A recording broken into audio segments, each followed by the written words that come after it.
Ako'y labis na nagtataka kung bakit na ang mga vegetarians, ang mga vegans ay maluluha din ng sakit. Yung sakit ng kumakain ng karne ay halos sakit din ng mga vegetarian. Ako'y may nakasama sa pamamalingke na matagal ng vegetarian. Ay kung ano, biglang lumagatok yung buto sa baraso. Ayun na, ospital na. May cancer sa buto. Anong nangyari? Wala bang epekto ang mga gulay at prutas na kinakain? Ang diferensya ay nakita ko sa mga pagdudoktor, pakikialam ng mga natural na binhi, natural na gulay at prutas ng tao sa pamagitan ng ginagawang hybrid, gumagamit ng itong GMO, na ito, yung mga bagay na yan ay labag sa batas ng gumawa ng mga halaman ng Diyos. Sangayon sa Biblia, sa Genesis 1:11, sinabi ng Diyos, sibulan ang lupa ng halaman, ng mga tanim na nagkakabinhi, at ng mga punong kahoy na namumunga ayon sa kanyang binhi, at bawat isa ayon sa kanyang uri sa ibabaw ng lupa, at ito ay nangyari. Ang ginawa ng Diyos, lumikha siya ng mga gulay, lumikha siya ng mga halaman na kanya-kanyang uri. Mayroong kanya-kanyang klase. At kung ano ang klase nun, dapat yun ay permanente para ma-preserve ang karunungan ng Diyos at yung damdamin ng Diyos, yung kanyang idea, yung kanyang purpose ng paglalang. Dapat yun ay hindi pinakikialaman ng tao. Yung original intent ng paglalang, bakit yung halamang niya ay ganyan, bakit yung halamang niya ay ganyan, ba't ang mga prutas ay mayroong buto, bakit ang pakwan ay maraming buto, ang aratiles, ang kamansi, ang langka, maraming buto. At yung mga butong yan ay mayroong buhay. Sila'y nagkakabinhi. Ating tingnan uli kung ano nangyari dito. Verse 29, sinabi ng Diyos, tingnan ninyo, ibinibigay ko sa inyo ang bawat halaman na nagkakabinhi na nasa ibabaw ng balat ng lupa, at ang bawat punong kahoy na may binhi sa loob ng bunga. Ang mga ito ay magiging pagkain. Spesifika, sabi ng Panginoon, narito yung mga gulay na may binhi, may buto. Narito yung mga prutas na may buto sa loob. Ibinibigay ko na magiging pagkain ninyo. Ang ginawa ng iba ay ginawang hybrid.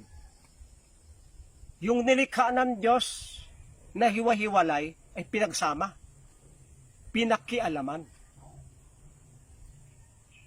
At ang resulta, bagaman ito'y may mga vitamins at may mga minerals, dahilan sa sinira yung pagkagawa ng Panginoon, mayroon din sila nun, pero hindi tanggap ng katawan. Ginawang hybrid ay masyadong matamis, masyadong daming arena, hindi tanggap ng ating sistema. At ang mga halaman ay mayroong ovary yan. Doon sa ovary ay mayroong ovule na nangangailangan ng itong fertilization. At banda ron, yung ovary yon ang magiging prutas. Nang ito'y pinakialaman, hindi na yung mga bunga nito ay sterile. hindi magpuproduce ng buto, o di kaya may buto ay pero hindi sisibol. Ang gusto ng Panginoon, huwag pakikialaman yung kanyang nilalang kung yan ay pakwa na maraming buto, ay yun pa rin hanggang sa tumagal ang panahon. Kung yan ay tawag dito anumang gulay yan, ay dapat ay nagkakabinhi. Kung ito ay talagang bumubuto, dapat yung butong yon ay nagkakabinhi, buhay, na magagamit sa susunod na henerasyon na napipreserve yung karunungan ng Diyos. Alam nyo, ang Diyos ay may karunungang inilagay dyan. At pag yan ay pinakialman natin, at yan ang pinagkakain natin, mapipinsala ang ating kalusugan. Ang mga vegetarian, mga vegan na hinihikayat ko, na tayo gumawa ng isang asosasyon na talagang yung pagkalalang ng Diyos ay ating i-preserve. Ako'y hirap na hirap dito sa aking garden. Dahil lang sa ayaw ko itong lagyan ng, ayaw kong sa ula-ulain ng mga nilikha ng Panginoon. Kaya may mga halaman na yan, hindi ako makatanim ng marami ayon sa aking plan, sapagkat na naghahanap talaga ako ng mga para dyan. Mga tamang prutas, mga tamang gulay, at yung binibilihan ko ng binhi ay hindi ko pa mapuntahan ngayon. Ito ang layo ng pinaghakutan namin ito. Dahil itong dayami, madali itong mabulok, at ito na rin yung magiging pataba. Ang mga bulate, yung berme, hindi ko ikukulong. Ang mga berme, pag ako makakabila na, aalpasan ko dyan. Nakakalat sila sa aking garden, hindi nakalagay sa isang kama, hindi nakalagay sa isang building. Para hindi ko na ipunin yung dumi nila, sila na ang dumumi, sila nang tumae sa aking garden. Yun yung gusto ng Panginoon.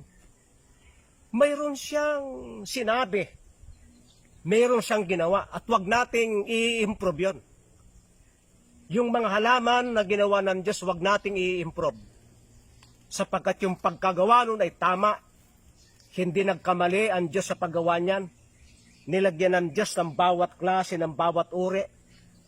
Kung yan man ay uri na maasim, wag natin pakialman, sapagkat may purpose ang Panginoon dyan. Ay ngayon, pinakialman natin. Doon sa Thailand, yung sampalok na hilaw ay matamis. Yung mangga na hilaw ay napakatamis. Yung kalamyas ay napakatamis. Pinakialman. At ang nangyari sa mga huling yan ay may mga miss. Yan ang pinagbula ng diabetes. Tis naman ang nangyari dyan. Kaya't na ito yung ako'y kwan dito. Talagang nag-iipon ako ng mga halamang natural, mga halamang hindi hybrid. At na ito'y aking hinahanap. Meron akong pinararaming prutas na dito dyan. May pinararami akong prutas.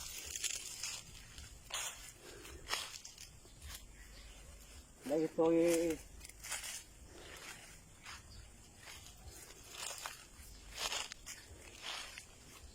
kung tawagin ito, lubu-lubuhan. Lubu-lubuhan yan ay luluang.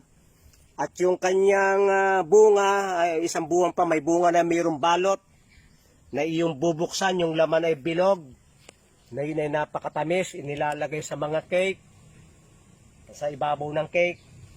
At yun ay, ito yung prutas na 2 buwan ay may bunga. Kaya makabilis. Ito, gusto ko itong paramihin. Mag-iipon ako ng mga buto nito at ako'y mamimigay. Kasi ito yung mga prutas na hindi na ito pansin. Nagkataon na may nakita ako sa mga damuhan, ay kaya nakapag-preserve ako. Yan yung talagang kwan. Hindi napakialman. Pero ito, baka ako hindi na nito magtanim. Baka yan ay hybrid.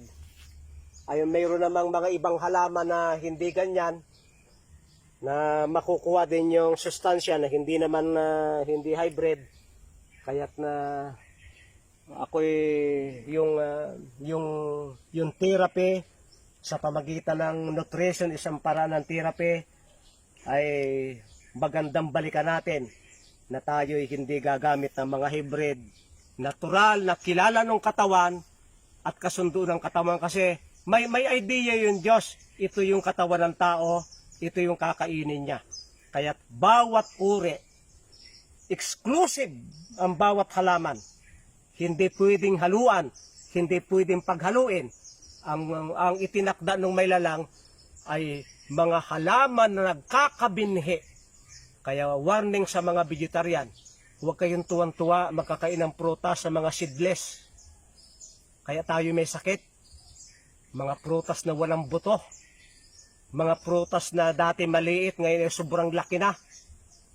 Dahil pinaghalo-halo, ginawang hybrid, ginawang GMO, ginamitan. Ay yan, bagaman kakulay ng prutas, kalasa ng prutas, pero hindi na ito tunay na prutas ayon sa pagkalalang ng Panginoon. Maraming salamat sa inyong pagsubaybay sa Organic Garden ni Pastor Vito.